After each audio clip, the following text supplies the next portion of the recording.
आपण सर्वांना श्री स्वामी समर्थ. येत्या रविवारी, उद्याचा नाही बरं का, त्याच्यानंतरचा म्हणजेच 15 फेब्रुवारी 2026 या दिवशी खूप मोठा दिवस आहे. त्याचबरोबर हा दिवस खूप श्रेष्ठ आहे असं म्हणेल, कारण महाशिवरात्र आहे या दिवशी. आणि या दिवशी आपण ज्या काही आपल्या इच्छा मागतो आणि अगदी त्या इच्छा जर का कळकळीने आपण जेव्हा महादेवाला सांगतो, ते नक्कीच भोले बाबा आहे आपल्या इच्छा सगळ्या पूर्ण करतात. बघा, आता वेळ गेलेली नाहीये, त्यामुळे लवकरात लवकर व्हिडिओ आणण्याचा प्रयत्न केला आहे, ज्यासाठी तुम्हाला मला अगदी कळकळीने सांगायचं आहे की उद्याचा सोमवार म्हणजेच कालाष्टमी आहे. उद्याचा सोमवार म्हणजे आता उद्याचाच सोमवार म्हणजे तारीख आहे 9 तारखेला 9 ते 15 या दिवसाचं तुम्हाला 7 दिवसाचं तुम्हाला पारायण करायचं आहे. ते म्हणजे महाशिवरात्रीसाठी शिवलीला अमृताचं पारायण करायचं आहे. 14 ते 15 अध्याय असतात. 15 अध्याय तुम्ही 7 दिवसाच्या पारायणामध्ये 2 अध्याय घेऊन तुम्ही या शिवलीला अमृत पारायणाचं जे काही आहे ते पठण करू शकता.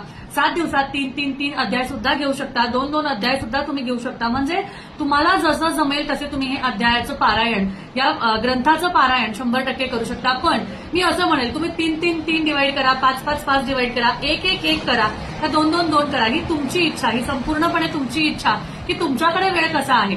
पण सगळ्यात महत्वाचं, आपण आपल्यासाठी खूप काही मागतो देवाकडे, पण देवासाठी आपण कधी काही मागतो का, किंवा देवासाठी आपण कधी काही करतो का? तर अशा वेळेस पारायण करायची. या पारायणाचं सगळ्यात महत्वाचं त्याचं जे फळ असतं ते मिळतं आपल्यालाच, पण पारायण केल्याने ना एक समाधान मिळतं की आपण स्वामींसाठी काहीतरी केलं, आपण महादेवासाठी काहीतरी केलं, आपण विष्णू भगवानांसाठी काहीतरी केलं. अशा वेळेस आपण हे जे पारायण असतात हे नक्की करायचे असतात. आणि या येत्या महाशिवरात्रीसाठी शिवलीला अमृत याचं पारायण तुम्हाला 100% करायचं आहे. पुढच्या व्हिडिओमध्ये ग्रंथ सुद्धा मी दाखवणार आहे आणि कोणत्या दिवशी किती पारायण म्हणजे किती अध्याय वाचायचे, काय नियम आहे, ते सगळं सुद्धा मी तुम्हाला सांगणार आहे. हे सगळं हवंय का तुम्हाला? नियम, अटी आणि पारायण किती दिवसाचं करावं, कोणत्या दिवशी किती अध्याय वाचावे, हे जर का हवं असेल तर कमेंटमध्ये ओम नमः शिवाय लिहिल्याशिवाय जायचं नाही. धन्यवाद. श्री स्वामी समर्थ.